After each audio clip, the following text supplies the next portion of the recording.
My lawyers were leading me to believe that I was going to win. Bring back kindness, bring back consideration. Once I stopped caring what other people think, life became grand. So we try to reach out and touch the mind of every single person that we can. I tried to serve my sentence with dignity and a plan, never complaining. To live honestly, harm no one, give each person their rightful due. All right, here is Justin Paperny. You guys are going to love him. Completely different stories than what you're used to. We'll start off with, who is Justin? Thank you for having me. So I'm a guy who was raised with a lot of opportunity, privilege, some would say, in Encino, California, an enclave outside Los Angeles.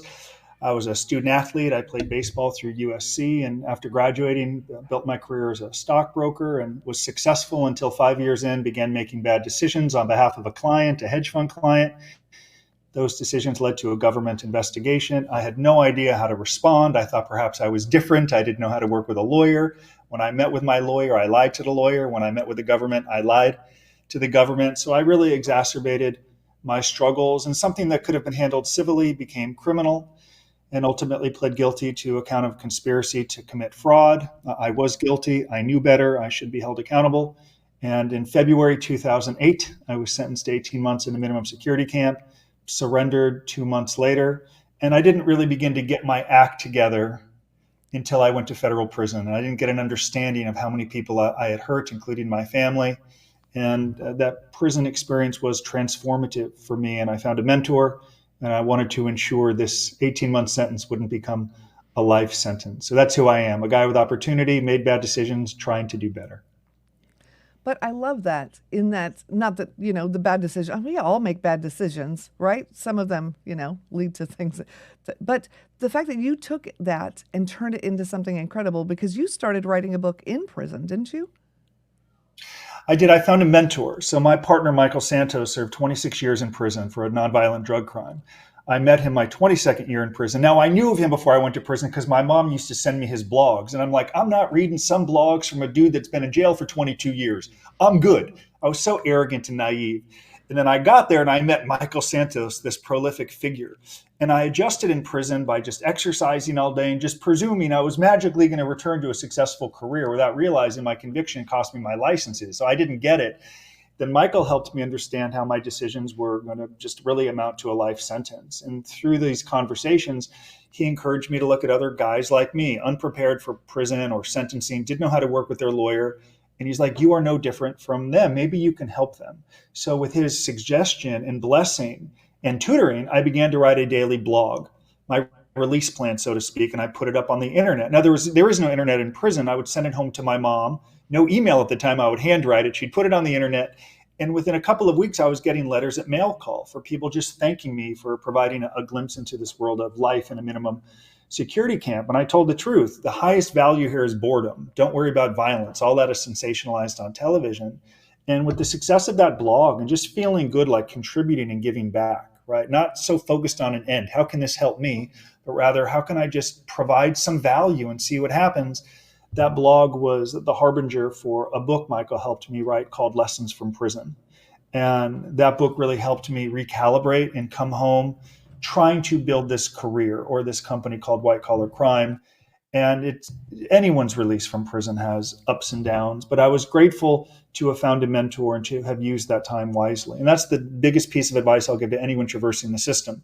I don't want you to reach the end of your sentence with a whole new set of anxieties about what life will be like after prison. You're going to have them regardless, but to the extent that you can prepare properly and really build a new record, your release will be easier. At least it was for me, and I hope everyone can follow that same path.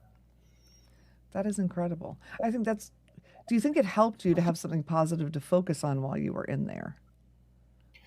Prison for some can be a very hopeless environment. And it's easy to fixate on what you cannot control. You can't control perhaps your job, your bunk, when you can visit, if there are cold showers, and many good men would let that define their day. So I began to focus on what I could control, my attitude, how I would respond when I would visit with friends and family, how I would respond to staff. It was easy for some to say, I was some privileged rich kid who's serving a short sentence for a white collar crime, and I didn't I didn't respond to them. I just did my own thing. I tried to serve my sentence with dignity and a plan, never complaining.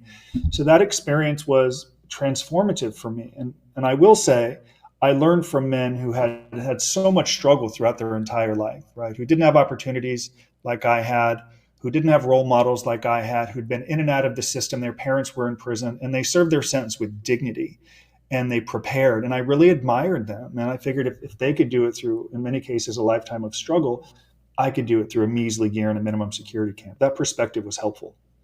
Yeah. So when you say minimum security camp, what does that mean? How is that different from, say, a normal or a typical federal prison? So when some people say you serve time in a country club, they're talking about a dude like me. Okay. So when I say minimum security camp, no fences, no barbed wire. You could literally walk off at any time. They're not going to stop you. So 500 people in a camp, for example, one guard for every 125 prisoners. So it can kind of be like the wild, wild west there. There are iPhones, there are drugs. You got drones dropping off In-N-Out Burger here in Southern California.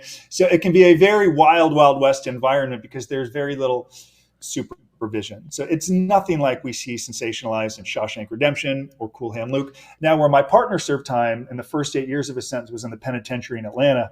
That's real prison. That's the cell, that's the razor coil and the barbed wire, that's the gun towers. So if you were to look at the White Collar Advice TikTok or YouTube channel, you'll hear people jokingly say, man, you didn't serve time in prison. You were in a country club or club fed. So I have some fun with it. I say it's still prison. I was still standing for count, but it's nothing like we see on television. Okay. So that would be a lot better.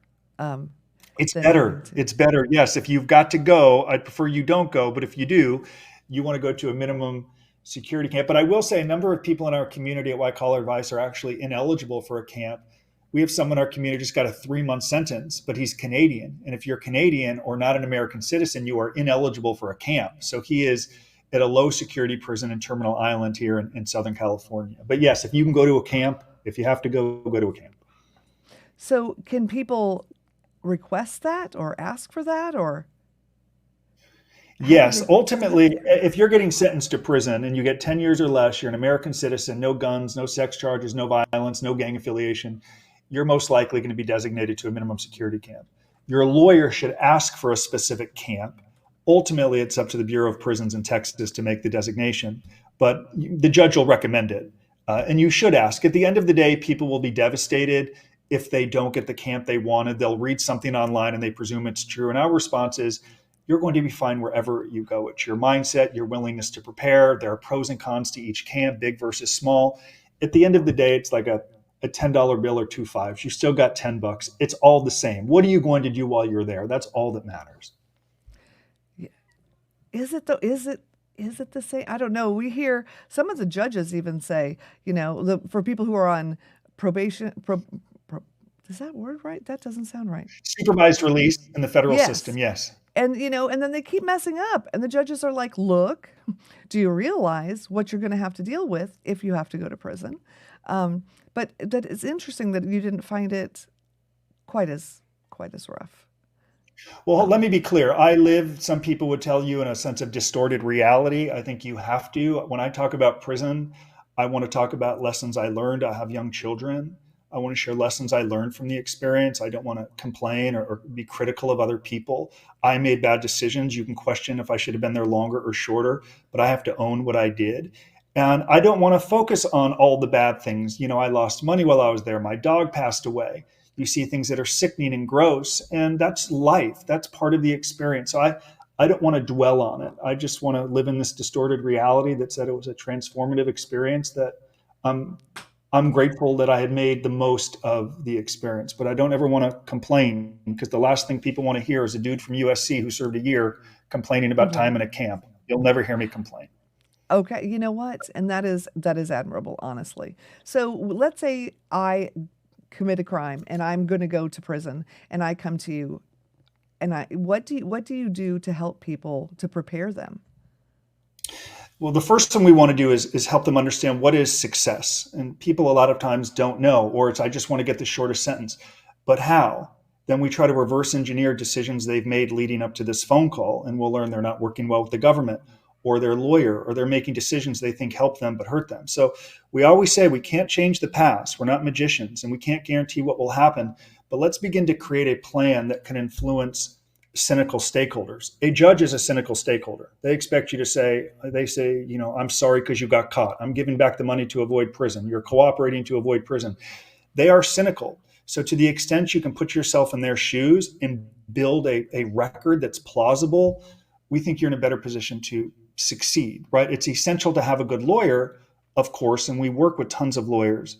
But lawyers are paid advocates. They're paid to say why you're worthy of leniency. We've interviewed federal judges who will say the nuts and bolts of the work has to come from the defendant. If it's documented, it didn't happen. I need to know every fracture and detail of your life. What are your plans moving forward? How are you going to hold yourself accountable? We've got to create, we've got to write. So whether people use our free resources at White Collar Advice, or join our weekly webinar every Monday, or they retain our team, our message is the same. You're dealing with cynical people, and we want to help you influence them. And lastly, I'll say, it's not just getting the shortest sentence, which is what everyone wants. It's what does the rest of your life look like? You want to get out of prison early. Well, what will you do in prison? You want to get off supervision early. You want to work for yourself, not doing fast food. Everything they do every single day will influence levels of liberty down the road. But it does require hard work. There's no elixir or magic pill to take. You can't fake it. You actually have to do the work. Yeah. What strategies would you recommend for someone who's trying to rebuild their life and reputation after they've been incarcerated? When I was home from prison, I went to a 20-year reunion and high school reunion, and an old friend came up to me and said, "Hey man, I heard you were the fall guy. I heard you took the bait from UBS." And I said, "If I don't see you for another 20 years, let me be clear. I was not the fall guy, and I'm not going to take the bait. I did it. I deserve to be held accountable." I think when you accept responsibility for your own life and you're able to say, if you pled guilty, I did it, I accept full responsibility, people will begin to admire or at least appreciate the honesty, not run from the fact that you went to prison or have a conviction. And it enables you to think differently. Rather than run from it, you can talk about it. You can share how this experience was an asset. I learned perspective. I became grateful. I had to develop new skills. I learned to tell my story. And that's what I would encourage anyone to do. Don't pretend it didn't happen. Own it. Share lessons learned. And I've had many people say to me, wow, as a result of this experience, like, you may be more valuable than you were before. And I said, yes, because I understand the consequences of cheating, of bringing pain to my family, of going to prison. So while I can't get my securities or real estate license back, I feel like that skill set and not taking the bait, thinking differently, has really helped me. And that's what I would encourage anyone to do. But again, it requires introspection and work. What did you do? What have you learned from it? Where are you going? At the end of the day, it's okay to say people are concerned about their own self-interest. How can you be of value to other people? If you do that, you solve your problems. Wow, you are incredible. You are really have incredible answers. You've been working. How long have you been working in this? Well, okay. How am I trying to? When did you start this group, and when did you start consulting with people? So I was really lost when I went to prison. I was a basket case, and I was blaming everybody else but myself. So it kind of kicked in several months into my prison term when I saw men scared to go home, right? Imagine serving 1, 2, or 3 years in prison.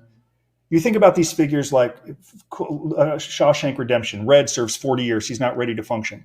There are guys who serve a couple of years who are scared to go home, who won't visit with their wives, because the wife will say, what are you going to do when you come home? How are you going to support yourself? How are you going to pay restitution? How are you going to pay rent? Like, you can't be a doctor or a lawyer anymore.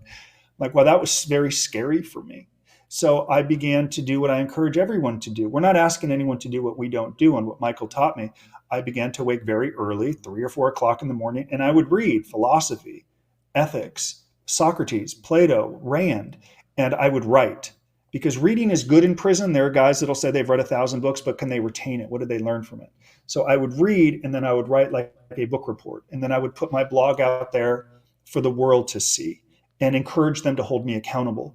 And I was very vulnerable, and I was authentic. I would talk about my mistakes, the worst things I ever did, embarrassing things I did, including mistakes I made in prison. And I just wanted to be like a case study for people to see the good and bad. And then I knew, based on the response I was getting to the blog, I said, I have found my way. But I also wanted to educate students on the consequences of cheating. So when I came home, I began doing white collar advice. And then I began traveling the country, lecturing to business schools and universities on the consequences of cheating, white collar crime. I've done events with the FBI, including speaking at the FBI Academy in Virginia, helping young agents investigate white collar crime. Because when they show up at our home, we're scared. We lie. We don't know how to respond. We're not used to seeing FBI agents knocking on our door. So it really started for me right around Thanksgiving 2008. And I said, I want to build a life around this. And I want to help as many people as I possibly can. And we do that through white collar. Now we have a nonprofit, Prison Professors, that influences 1 million people in prisons and jails. So it's a wonderful, I'm very grateful, that much I can tell you. What can companies do to better educate their employees about white collar crime and its consequences and help them not succumb? People have to understand the consequences that follow cheating, not just happy talk and platitudes. I spoke at Walmart upon my release from prison, and Don Soderquist, the former COO who passed away a few years back, shared this story of how a middleman paid a Walmart salesman against their policy, and he was like their highest producing salesman. He violated the code of ethics. They fired him. So it was a real tone at the top. If you violate this code, we're going to fire you regardless how much you're producing. That was a different experience than I had as a broker at Bear Stearns and then UBS, where it was produce as much as you can, consequences be damned. If you produce, you're going to be treated differently. So I want young students to realize we all face pressures and we may rationalize those pressures. And if you see some opportunity without considering the cost, that's fine. Just understand what could follow: devastation, embarrassment, firing, prison, lawsuits. And there just has to be consequences for these companies. If not, it's just total happy talk. All right. And how has your definition of success evolved since your time as a stockbroker and all the way up through your incarceration into now? So that's one of the first things I asked Michael in prison about success. And he helped me understand the importance not just of identifying values, but are you living faithfully to them? So that's like a really good exercise for people. And I'll do that with students as well. I'll do that with clients who will say, exercise is important to me. Well, how much have you exercised over the last week? They haven't. Religion is important to me. How faithful have you been? I haven't. Family is important to me. Are you nurturing those relationships? No. So I'm like, well, that's the happy talk. And I'm guilty of it as well. So success for me is trying to live faithfully to these values that I have identified. If it's family, if it's education, if it's fitness, if it's growing a team and helping more people, that is success for me. And oftentimes when I'll look at, do I feel successful? The answer is no, I fail. And sometimes I'll say something and do another, and it's very frustrating trying to hold myself accountable. So success, I guess, is what Michael taught me, just living faithfully to your values. I love it. All right. And are there any specific reforms you'd like to see in sentencing or incarceration practices for nonviolent offenders?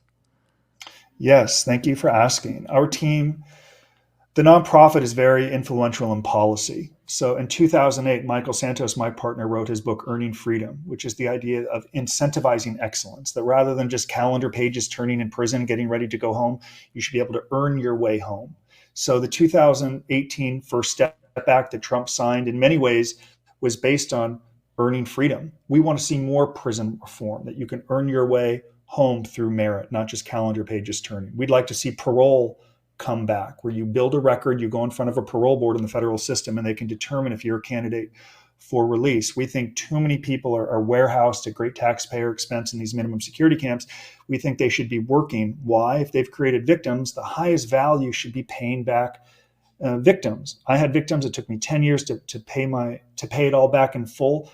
I get calls from victims, Jen, and they say, you know what, I thought I'd want him in prison, but you know what I want? I just want to get as much of my money back as possible. I wish he were in the community working with supervision from the government, knowing that the lion's share of what he earns comes to me, at least for an extended period of time. So we'd like to see fewer nonviolent offenders go to prison and more opportunities for people to build a record and earn their way home. I like that. I like that idea a lot. What are It's based on work. It's based on merit. If you do the work and you document it and you have a panel review that work objectively, including a judge, you should be rewarded. I'd like to see commutations and pardons be more effective in our company, in our country, compassionate releases, pardons not just who you know or a favor, but rather reward you with a pardon if you've earned it. These are changes I'd like to see in my lifetime. Well, plus, yeah, like you said, the restitution. You can't help your victims if you're there. So there we go. It makes some happy. There's no doubt it makes some people happy. But on the White Collar Advice YouTube channel, I will talk about life in a minimum security camp. Right? On the White Collar Advice TikTok, I filmed a video recently titled "One Day in a Minimum Security Camp," and I'm honest and truthfully, it upsets some people. They're like, "I'd love to have that much time to exercise. I'd love to have that much time to write. I'd love to have that much time alone. I'm upset. I didn't create the system. I'm making the most of the experience, but I didn't create the system of corrections in this country." So victims want their money back. People who are nonviolent, in our opinion, should be working to pay it back. I think that's a really good idea. How did your relationships with your family and friends change during and after your incarceration? Well, some grow stronger, of course. Some grow stronger. Some will run from you. There's certainly a stigma that accompanies white-collar crime and having gone to prison. And I think it's still strange for some people to see what I do, because I do so much media and content creation around white-collar crime. It will be surreal for them. Others are supportive. Others, I think, because of the record that I built, have come back into my life. I saw some old friends several weeks ago I hadn't seen in a very long time. And I know some of them were critical of me for good reason. Like I said earlier, I really had no excuse to get into trouble. I was raised to know right from wrong. So some grow stronger, and some relationships in life, they just end. And that's part of life. All right. And what is the most crucial piece of advice you'd give to someone who's about to face sentencing? Well, if you're about to face sentencing, I would put yourself in the shoes of a judge. And what do they expect to hear beyond, "I'm sorry, I'll never do it again"? There's this great book I read called Persuasion, and it talks about how you can persuade people who have influence over your life. So if you're facing sentencing, how well have you persuaded the probation officer who will recommend to the judge how long you should serve in prison? How well have you worked to persuade your lawyer as your advocate? Has he done the work to demonstrate why you're a candidate for leniency?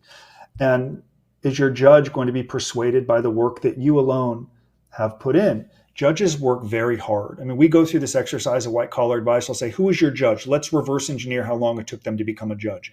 They work really, really hard. Okay.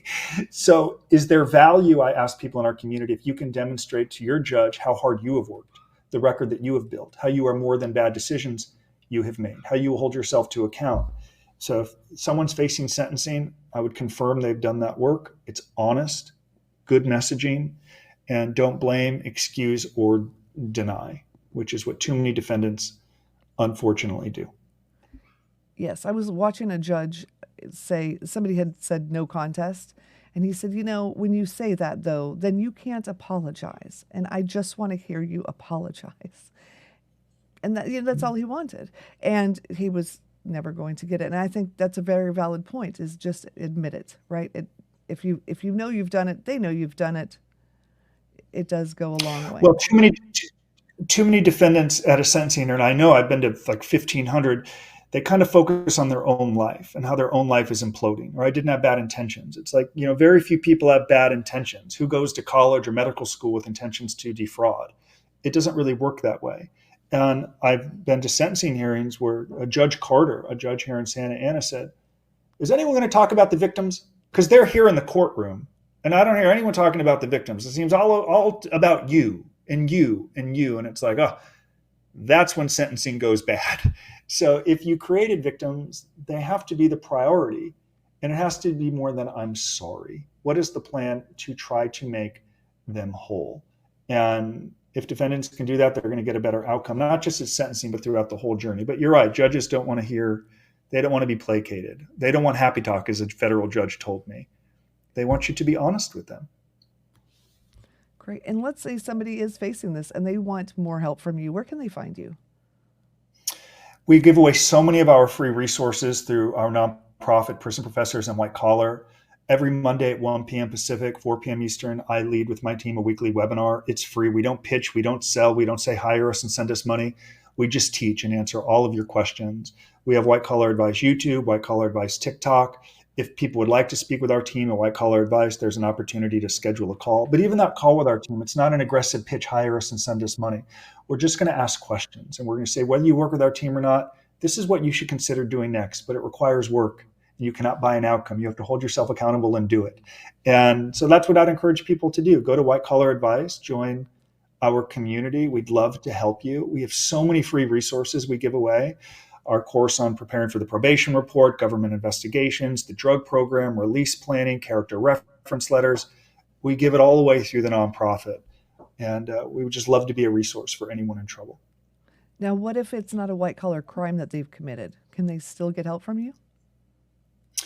Yes, we work with anyone willing to do the work. So we've worked with every case you could possibly imagine. It is a willingness to do the work, to try to understand the government's version of events, and to try to demonstrate why you're different than the government's version of events, to understand a prosecutor's working full time to send you to prison, which can be about justice, victims advancing their career. How hard are you working? So the crime isn't as important as the defendant's willingness to invest the time on a daily basis, and frankly, do it on days some defendants can't get out of bed, brush their teeth. It's too devastating. It's too hard. Those are the days you kind of have to do it. And those are the days they can turn to you. That's incredible. Okay, Yes. We'll have links to everything in the description. And thank you again so much for joining me today. I appreciate it. I'm grateful for you and the opportunity to contribute to your community.